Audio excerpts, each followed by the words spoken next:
L'intelligence artificielle est en train de vivre sa plus grande mutation depuis l'arrivée de ChatGPT. Pendant 10 ans, les règles de la Silicon Valley étaient assez simples. Pour rendre une IA intelligente, il faut la faire grossir le plus possible. C'est ce qu'on appelle les scaling laws de Kaplan. La recette était connue, on ajoute des téraoctets de données, on double le nombre de paramètres, on achète des milliers de GPU H110 et mécaniquement, la performance monte. Mais voilà qu'aujourd'hui, on est confronté à un problème. Les gains de performance deviennent marginaux alors que les coûts d'entraînement se comptent en centaines de millions de dollars. On ne peut plus juste bourriner avec la taille du modèle. C'est pour ça que nous entrons officiellement dans une ère, celle du Test Time Compute. Ce qui compte, ce n'est plus la taille du modèle, mais le temps qu'on lui laisse pour réfléchir avant de répondre. On passe donc de modèles qui imitent le langage comme des perroquets savants à des modèles qui raisonnent vraiment. Et dans cette vidéo, je vais vous expliquer comment est-ce que ce basculement technique est possible. Nous allons voir comment l'apprentissage par renforcement, le RL, permet de faire émerger une pensée artificielle et nous allons décortiquer les deux algorithmes révolutionnaires qui rendent ça possible. Le GRPO, popularisé par les modèles DeepSeek, et le tout nouveau ICRA qui vient de changer la donne en corrigeant les défauts majeurs des méthodes précédentes. Laissez-moi vous parler du sponsor de la vidéo, Mec. Si vous suivez l'actualité de l'IA sur YouTube, vous savez à quel point ça va très vite. Nouvelles vidéos, nouveaux modèles, nouveaux outils, et tu passes à côté de choses importantes sans t'en rendre compte. Et c'est exactement pour ça que j'utilise Mec, qui va te permettre de connecter YouTube, un modèle d'IA, Google Sheet, Gmail, ainsi que plus de 3000 outils différents pour construire une veille automatisée, claire et fiable. Concrètement, ici, j'ai mis en place un workflow très simple, mais très puissant. Mec va récupérer automatiquement les nouvelles vidéos publiées sur des chaînes IA que je suis. À chaque nouvelle vidéo, les données sont envoyées à une étape d'IA qui génère un résumé clair du contenu en quelques lignes. Ensuite, tout est enregistré proprement dans un Google Sheet avec le titre de la vidéo, de la chaîne, la date, le lien et le résumé généré par l'IA. Et pour ne rien rater, Mec m'envoie un mail récapitulatif avec toutes les nouvelles vidéos importantes. Résultat, je ne rate aucune vidéo IA importante, je gagne un temps énorme et j'ai une vision claire de l'actu sans bruit inutile. Ce que j'aime vraiment avec Mec, c'est le contrôle. Tu peux même voir chaque étape dans le Mec Grid. Tu peux décider quand une action se déclenche, regrouper les données intelligemment, filtrer ce qui est vraiment pertinent et ignorer le reste. Si ton objectif est d'automatiser ce genre de process, supprimer les tâches manuelles inutiles et construire des workflows fiables qui tournent tout seuls, Mec devient un outil central pour mettre en place ce genre de système, sans passer par des scripts compliqués ou des solutions rigides. D'ailleurs, via mon lien dans la description, vous avez accès à un mois gratuit du plan pro de Mec avec 10 000 opérations incluses, ce qui permet vraiment de tester des scénarios avancés. Allez, je vous embête pas plus et on reprend la vidéo. Pour comprendre la révolution en cours, il faut d'abord voir ce qui clochait avec les modèles stars de 2023 et 2024, comme GPT-4 ou encore Claude 3.5 Sonnet dans leur version de base. Ces modèles fonctionnent essentiellement avec un système 1. Ce concept vient du psychologue Daniel Kahneman. Le système 1, c'est votre intuition rapide, automatique. Si je vous demande 2 plus 2, vous répondez 4 sans réfléchir. C'est un réflexe. Les LLM classiques faisaient pareil. Ils prédisaient le mot suivant, le plus probable, instantanément, token par token. Et ça fonctionne très bien pour rédiger un poème, un mail ou encore résumer un texte. Mais pour la logique pure, c'est catastrophique. Prenons un exemple simple qui a fait le tour d'Internet. Le problème du mot strawberry. Si je demande à un modèle classique combien de R y a-t-il dans le mot strawberry, il risque de se tromper. Pourquoi? Parce qu'il voit le mot comme un bloc, un token. Il ne le lit pas lettre par lettre. Il répond à l'intuition et son intuition lui joue des tours. Pour réussir ce genre de tâche, il lui faut un système 2, une réflexion lente, logique, séquentielle et fatigante. Si je vous demande de multiplier 17 par 24, vous ne pouvez pas répondre à l'instinct. Vous devez vous arrêter, poser le calcul mentalement et retenir les chiffres. Les nouveaux modèles de raisonnement, comme O1 ou DeepSeek R1, font exactement ça. Ils ne cherchent plus à répondre tout de suite, ils génèrent d'abord ce qu'on appelle une chaîne de pensée. Ils prennent un temps de latence pour vérifier leurs hypothèses, compter les lettres une par une ou poser une équation étape par étape. Le résultat est contre-intuitif. Un modèle beaucoup plus petit, avec moins de paramètres, mais à qui on laisse 30 secondes pour réfléchir, ce qu'on appelle l'inférence, peut écraser un modèle géant qui répond instantanément. Mais la vraie question technique, celle qui intéresse les développeurs, comment apprend-on à une IA à prendre son temps? Parce que ce n'est absolument pas inné. Le processus commence par une étape cruciale qu'on appelle le cold start, pour démarrage à froid. Avant de lancer le modèle dans le grand bain, on l'entraîne sur un petit jeu de données de très haute qualité. Ce sont quelques milliers d'exemples de problèmes résolus étape par étape.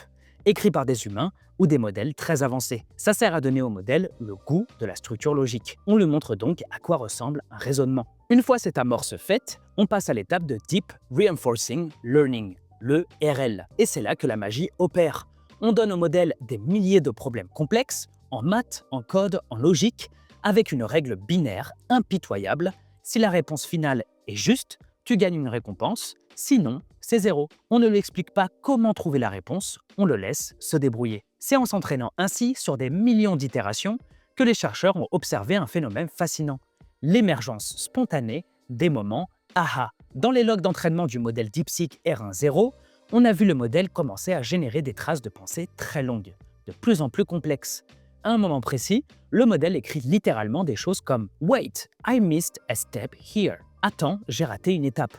Ou encore « Let's try a different approach ». Essayons une approche différente. Il s'interrompt, réalise qu'il partait dans une mauvaise direction, efface virtuellement son ardoise et change de stratégie. Et c'est fondamental de comprendre ça. Absolument personne ne lui a appris à dire « wait » ou encore à se corriger tout seul. Le codeur n'a jamais écrit « si tu te trompes, recommence ». Le modèle a découvert tout seul, par essai et erreur, que le backtracking, le fait de revenir en arrière, était la stratégie statistique optimale pour obtenir sa récompense. C'est la preuve que le raisonnement n'est pas juste une imitation de texte humain, mais qu'il émerge comme une stratégie de survie pour réussir la tâche. Rentrons maintenant dans le vif du sujet. Comment entraîne-t-on ces modèles concrètement? Et pourquoi est-ce qu'on ne le faisait pas avant? Eh bien la réponse est simple, c'était trop cher en mémoire. L'algorithme historique d'URL, le PPO pour Proximal Policy Optimization, était trop lourd. Il fonctionnait avec un système de critique. Imaginez que vous avez un élève, le modèle acteur, et un professeur, le modèle critique, assis à côté de lui en permanence. Le professeur doit regarder chaque phrase de l'élève et la noter. Ça oblige à charger deux modèles énormes en mémoire GPU. Pour des modèles de 70 milliards de paramètres, c'est juste ingérable. Et la solution qui a permis l'explosion récente, c'est le GRPO, pour Group Relative Policy Optimization. L'astuce du GRPO est géniale de simplicité. On vire le professeur, on supprime le modèle critique, à la place, pour chaque question, on demande à l'élève de générer plusieurs copies de sa réponse. Par exemple, 64 versions différentes en parallèle. Ensuite, on compare ces 64 solutions entre elles. On calcule la moyenne du groupe, celles qui sont meilleures que la moyenne sont renforcées, celles qui sont moins bonnes sont écartées. Le modèle s'entraîne donc en compétition avec lui-même. C'est beaucoup plus léger, beaucoup plus stable et ça demande infiniment moins de ressources hardware. C'est grâce à cet algorithme GRPO que des laboratoires comme DeepSeek ont pu rivaliser avec les géants américains, Google ou encore OpenAI, avec une fraction de leur budget. Cependant, le GRPO a une limite majeure qui frustrait les chercheurs. C'est un système de notation binaire un peu grossier. Imaginez que le modèle écrive un raisonnement de 1000 mots pour arriver à la bonne réponse. Avec le GRPO, si la réponse finale est bonne, on récompense les 1000 mots de la même façon. Mais que se passe-t-il si dans ces 1000 mots, le modèle a écrit un poème inutile au milieu ou a fait 3 erreurs de calcul qui se sont annulées par pure chance? Le GRPO ne le voit pas. Il va valider ces erreurs, il va donc renforcer le bruit. On appelle ça le problème de l'attribution de crédit. Et c'est là qu'intervient la dernière innovation majeure publiée fin 2025, l'algorithme ICRA, pour Hierarchy Aware Credit Assignment. ICRA vient raffiner tout ça avec une précision chirurgicale. Il part du principe que tous les tokens ne se valent pas.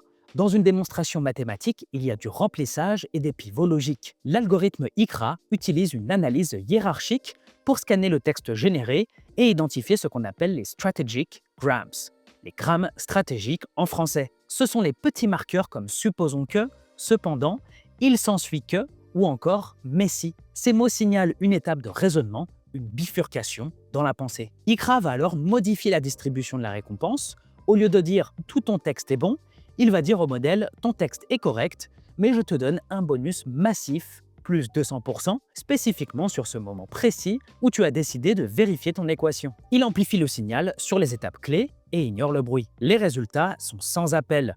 Sur les benchmarks mathématiques standards comme le GSN8K ou MATH, ICRA surpasse nettement les méthodes précédentes. Il permet au modèle d'apprendre plus vite, avec moins de données, parce qu'il comprend la structure de la logique, et pas juste le résultat final. Bref, les nerds, ça fait beaucoup d'informations, mais du coup, qu'est-ce que ça change réellement pour nous? Eh bien, nous avons changé de paradigme. La performance d'une IA ne dépend plus seulement de la taille de son cerveau, mais de la qualité de son introspection. C'est une nouvelle frontière, Nous ne construisons plus seulement des chatbots qui discutent et font la conversation, nous construisons des agents capables de planification complexe, de codage autonome et d'autocorrection. Demain, une IA pourra passer 20 minutes ou 2 heures à réfléchir à un problème scientifique ou à une stratégie business avant de vous donner une réponse. Mais cette réponse ne sera pas une simple prédiction de mots. Ce sera le fruit d'une véritable délibération stratégique optimisée par ces nouveaux algorithmes. L'IA a trouvé son moment aha, et pour nous, ce n'est que le début de la vraie collaboration avec des machines qui pensent. Voilà les nerds, j'espère que vous avez apprécié cette vidéo. En tout cas, pour moi, comme d'habitude, c'était un sujet passionnant. On se retrouve très vite, je vous fais de gros bisous. Ciao!